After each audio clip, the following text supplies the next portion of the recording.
Hello guys! Sa episode na ito ng Pamaskong Handog ng Serbisyong Bayan ni Tatay Rani, mag-iikot ulit tayo para hanapin ang mga kababayan nating matagal nang nagseserbisyo sa komunidad pero bihirang makatanggap ng tulong. Alright? Let's go! Ay, nawawalati. Merry Christmas! Pwede pong mamasko na eh. Pwede pong mamasko sa inyo. Ano po? Ng mga anak mo?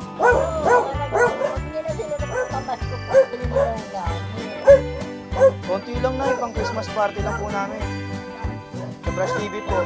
Sa Flash TV po. Then ay sa Serbisyong Bayan ni Tatay Rani po kami. Po, napansin ko po kasi sipag nyo kahit na may sakit kayo, naghahanap buhay pa po kayo. Normal pa buhay ko.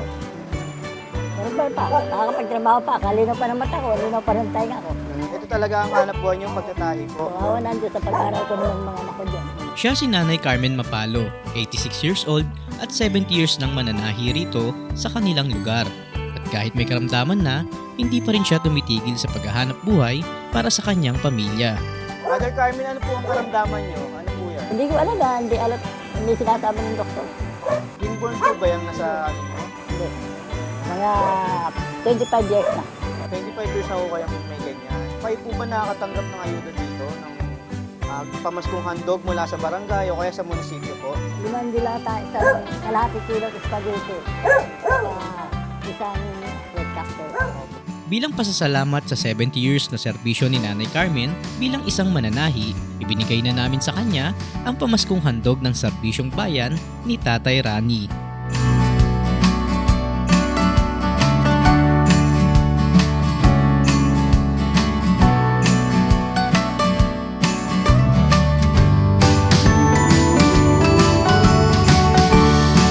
Dahil 86 na po kayo, tanggapin nyo po ang pa-birthday ni Tatay Rani para sa inyo. Oh, 1,000 pesos. ang swerte ko naman.